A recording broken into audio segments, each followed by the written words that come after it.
Good evening. You're watching the main news on HKIBC. I'm Azam Khan. Here's a look at tonight's top stories. The Observatory to take help from artificial intelligence to predict future storms. A social influencer sparks a full-on riot in New York City, prompting a massive police mobilization. And former Pakistan Prime Minister Imran Khan is sentenced to 3 years in prison. The observatory plans to make use of artificial intelligence to forecast a typhoon's movements more accurately. Director Chan Pak-wai said storms will become more powerful and more unpredictable as global weather transitions through a drastic change. Chloe Fong reports. After Typhoon Talim kicked off the city's storm season last month, the observatory had anticipated that the following typhoons will be much stronger. Typhoon Doksuri lived up to its billing, but missed the city and headed north, battering the mainland's southeast coast. As it made its way inland, Doksuri dumped heavy rain, causing severe flooding in areas surrounding Beijing, killing over 20 people. Speaking on a radio program, Observatory Director Chan Pak-wai pointed out the changes in typhoon patterns, including erratic and variable paths, making forecasting more challenging. While the number of typhoons in a season will not change significantly, the storms will be more severe and slow-moving, affecting areas for a longer period of time, he said. Many will head north towards South Korea and Japan. The observatory is hoping to use artificial intelligence to assist with forecasting storms, Chen said, and they're now applying for government funding, estimated in millions. It's still in a very early stage. Possibly in the next few years, there are going to be more further improvements on the model, so hopefully it can beat the traditional method of forecasting the movement of the tropical cyclones, maybe in the future. But right now, I can only say that it gives you an additional piece of information to consider. Chan also touched on the effects of global warming and unusual weather phenomenon fueled by El Nino, citing it resulted in frequent extreme weather conditions. Hong Kong's annual average temperature this year could be among the top 10 warmest on record. He urged the public to reduce carbon emissions and go plastic-free as much as one can. Chloe Feng, HKIBC. The Western Harbor Crossing is set to implement the etoll service from 5 a.m. tomorrow. Traffic restrictions will be in force starting 10 p.m. tonight. The tunnel will be closed for 1 hour from 4 a.m. tomorrow. 2 overnight franchised bus routes will be redirected through the Cross Harbor Tunnel. Health expert David Hui said the number of the children dying in the city because of flu is worrying. He warned that there could be a small-scale outbreak of the flu after a recent spike in influenza cases. Here's Chloe Fong again. Speaking on a radio program this morning, respiratory medicine expert David Hui of the Chinese University said there has been a lot of public attention after a toddler died from flu recently. The 25-month-old boy who passed away last Friday was the 4th such case this year. After contracting flu, the child had a respiratory failure following acute necrotizing encephalopathy. Hui urged parents to be mindful of surging influenza cases and give their children a flu jab.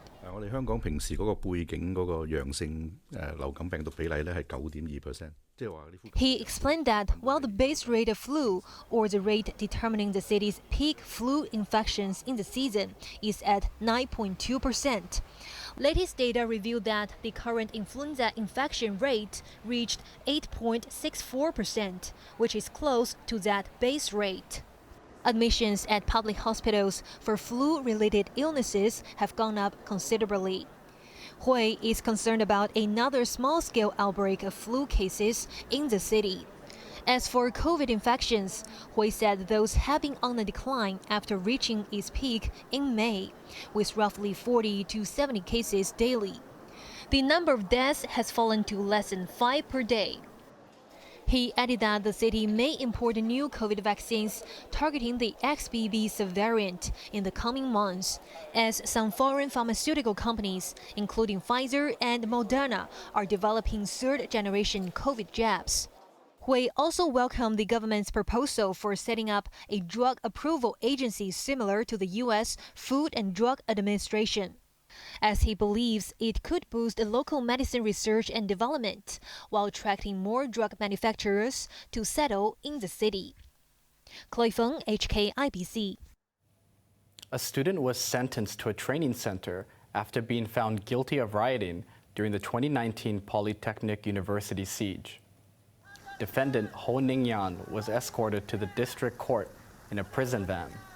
Ho, who was only 17 years old back then, was accused of rioting on a section between Waterloo Road in Yamate and nearby Hamilton Street. In passing his sentence, Judge Douglas Yao said the defendant had committed a serious crime but was not directly involved in any violence or destruction. Keeping in mind her good conduct as an officer of the student union while studying at City University, she was sentenced to the training center. Earlier, 18 other defendants in the case were sentenced for 36 to 57 months in jail. The Hong Kong Institute of Surveyors said the government should not rely on one department to inspect and repair buildings. Building owners need to share the responsibility of conducting regular checks and maintenance of their structures. Sachin Kafi reports. Speaking on a radio program this morning, Vincent Ho from the Hong Kong Institute of Surveyors said just one department cannot fulfill the mammoth task. His remarks were pointing at the instances of concrete falling from several buildings in the city recently. 4 such incidents, which occurred last month, prompted the buildings department to go into an overdrive and issue inspection notices to many buildings who have failed to fulfill mandatory checks in the past.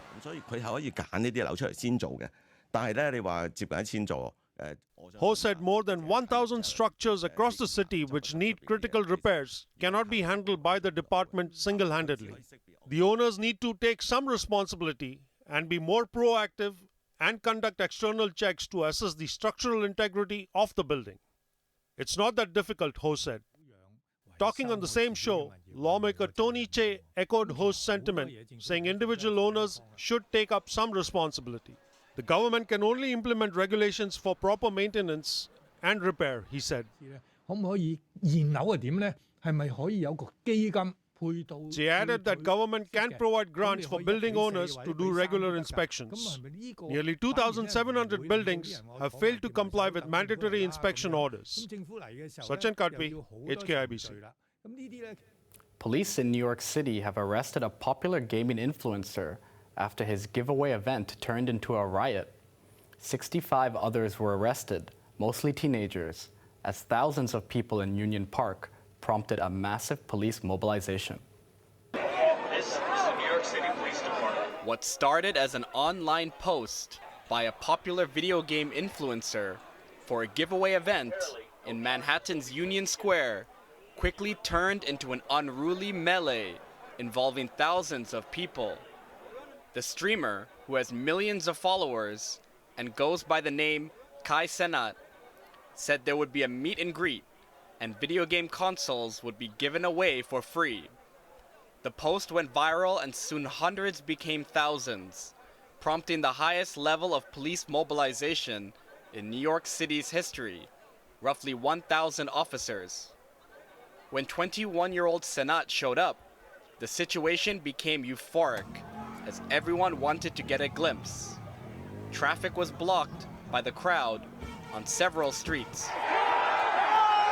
But yes, he was supposed to host a meet and greet, give away things. But then as soon as he came, everybody started wilding, everybody started throwing shit, getting crazy, as you see right now.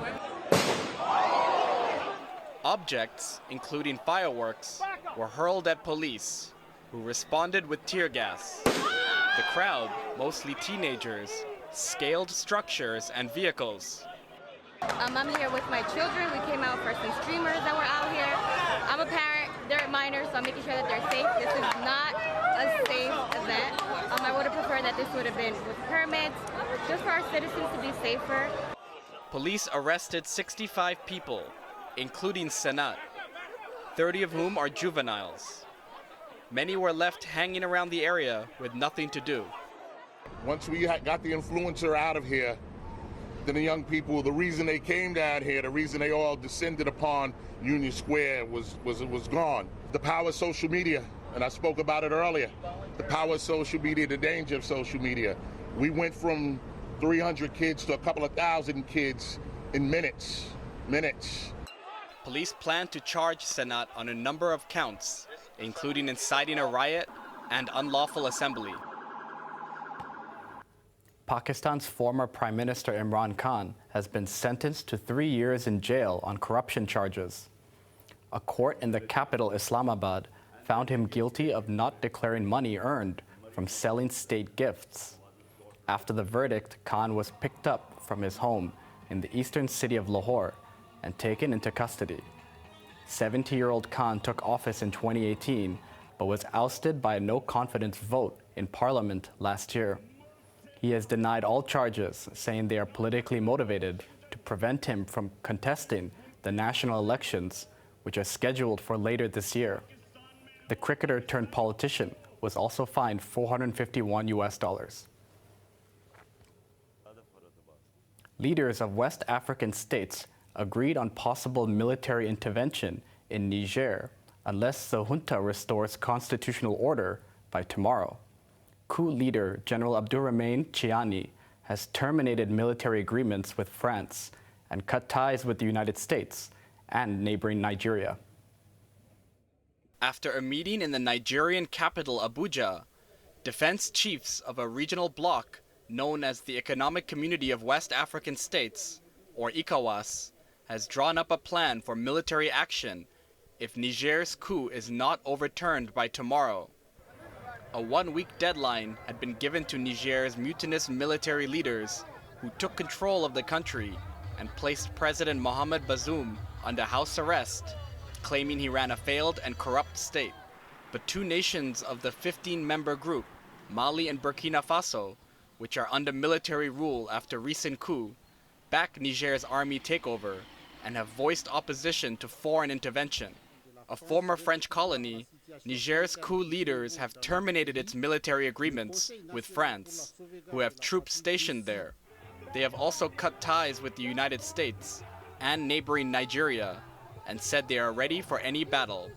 Mediation failed after a delegation of ECOWAS were unable to meet the coup leader, General Abdourahmane Chiani, according to sources.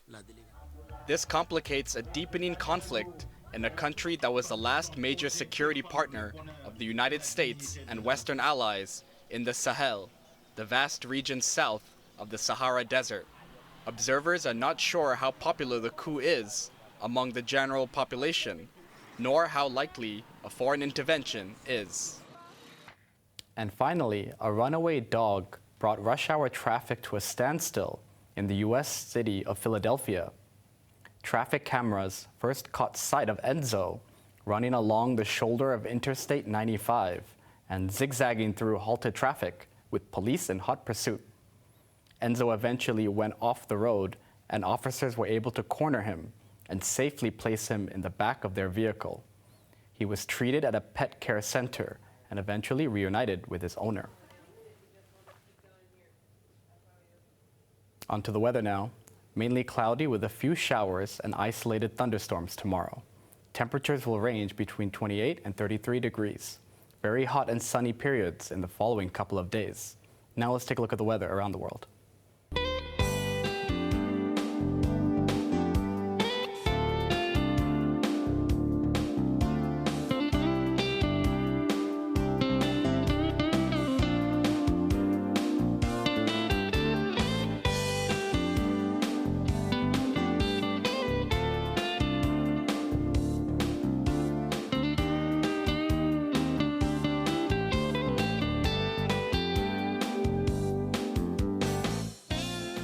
That's our main news for Saturday night. Join us for more news at 11. I'm Azam Khan. Thanks for watching. Good night.